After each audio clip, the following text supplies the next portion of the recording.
मैं गाता नहीं हूं और आपको मेरा एहसान मानना चाहिए कि मुझे गाना नहीं आता, उसके बावजूद गा नहीं रहा हूं।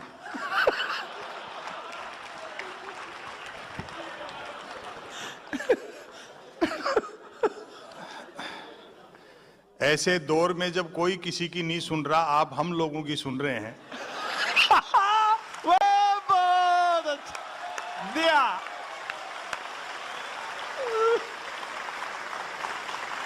सच बताऊं, कवि और शायर बड़े संकट में, कोई सुनता नहीं। मैं तो पिछले दिनों न्यूयॉर्क जा रहा था, हालांकि ये झूठ है, लेकिन मैंने मोदी जी से सीखा है कि आदमी झूठ भी बोले तो विजन बड़ा होना चाहिए। जिंदाबाद।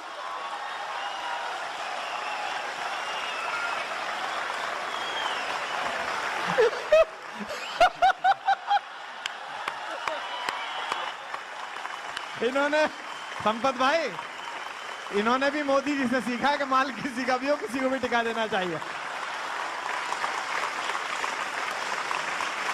फ्लाइट में बराबर वाली सीट पर एक सज्जन बैठे थे, उन्होंने टाइम पास के लिए पूछ लिया, जी क्या करते हो? मैंने कहा जी कवि हूं। और मैंने पलट के पूछा आप? बोले जी बहरा हूं मैं तो।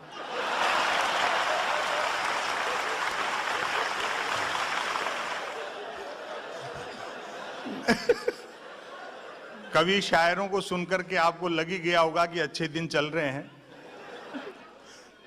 जियो वाले फ्री सिम बेच करके भी कमा रहे हैं और बीएसएनएल अपना खर्चा रॉन्ग नंबर से निकाल रहा है। अच्छा है, वाह वाह वाह वाह। इससे ज्यादा अच्छे दिन क्या आएंगे। मैं तो घर की देहरी पे बैठा था तो एक सज्जन रोते पीटते आए। रात को शायद स्वच्छ भारत अभियान के तहत एक चोर उनका घर साफ कर गया था।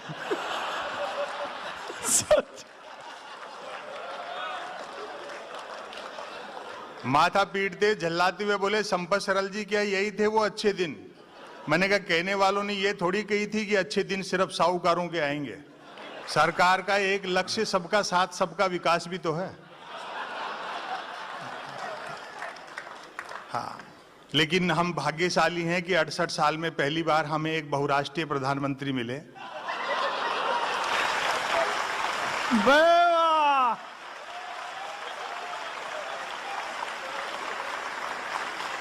आधी दुनिया का चक्कर काट के आगे अभी तक तो कोई इन्वेस्टर आया नहीं है। इससे अच्छा तो 2.5 साल में देश के व्यापारियों पर ही भरोसा करता तो देश की तकदीर बदल जाती। आधी दुनिया का चक्कर काट के आगे अभी कोई इन्वेस्टर आया नहीं है बड़ा।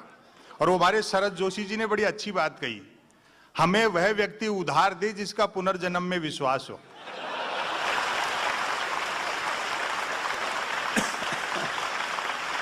मैंने तो खुद एक मोबाइल फोन फाइनेंस करा रखा है ताकि फाइनेंस करने वाली कंपनियों के फोन आ सके।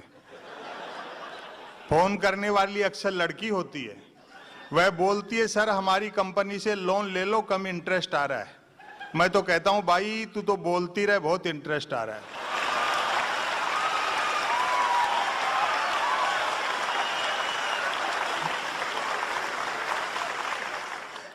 जैसा होना चाहिए वैसा न होकर के जो नहीं होना चाहिए वह होता है तो व्यंग्य पैदा होता है। बहुत अच्छे।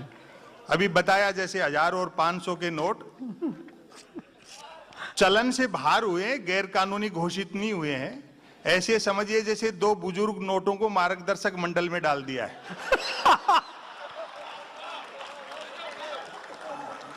हाँ, अच्छी बात है, चोरी रुकनी चाहिए, लेकिन मेरा मानना है डाका भी रुकना चाहिए।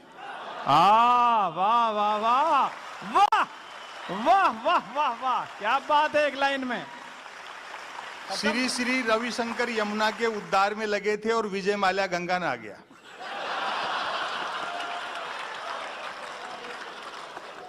भाई ने 17 बैंकों की हालत उन नाती हुई गोपियों जैसी कर दी जिनके कपड़े उठा के कृष्ण जी पेड़ पे चढ़ गए थे।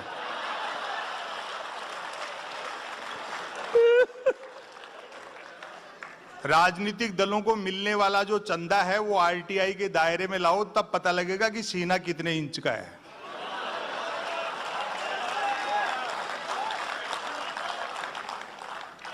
हाँ, विसंगतियों से व्यंग निकलता है। स्वच्छ भारत के स्वच्छ भारत अभियान के ब्रांड एम्बेसडर ऐसे ऐसे लोग भी हैं जिनकी खुद की बेडशीट नौकर झाड़ते हैं।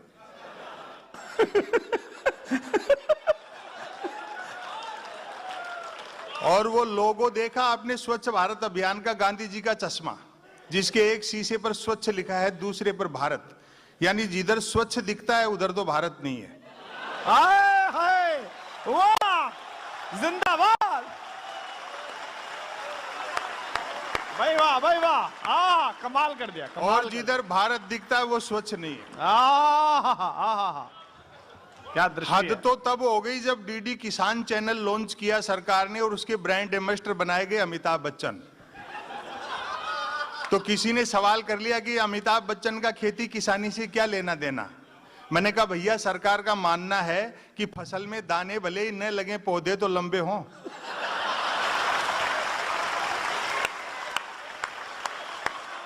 जिंदा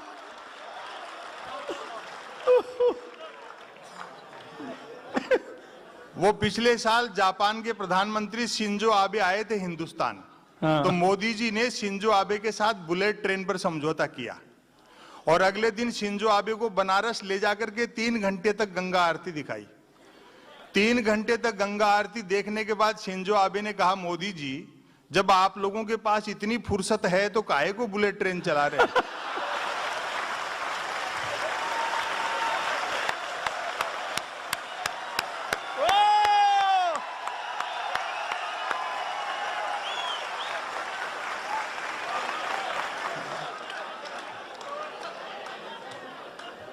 क्या जोरदार सोशल मीडिया क्रांति है साहब। यदि किसी ने 140 अक्षरों तक की नेकी कर डाली हो तो उसको फेंकने के लिए ट्विटर से बेहतर दरिया नहीं है। जो कुछ नहीं कर सकता वो भी ट्वीट कर सकता है, और एक बार जो ट्वीट करने लगता है फिर वो कुछ नहीं कर सकता है।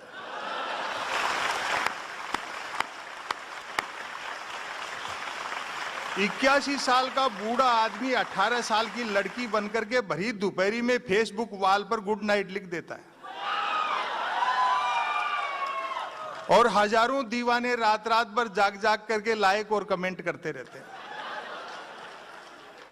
एक आ गई है सेल्फी। जो चलने के लिए स्टिक रखते हैं वो भी आजकल सेल्फी के लिए रखने लग गए। लेकिन सोशल मीडिया के फायदे भी हैं। एक तो आदमी घर बैठा आवारागर्दी कर सकता है, और अंतिम बात जो मैंने सोशल मीडिया में जो लोग आदतन डूबे हैं उनके लिए मेरी पीड़ा उजागर हुई तो तालियों से समर्थन चाहूंगा।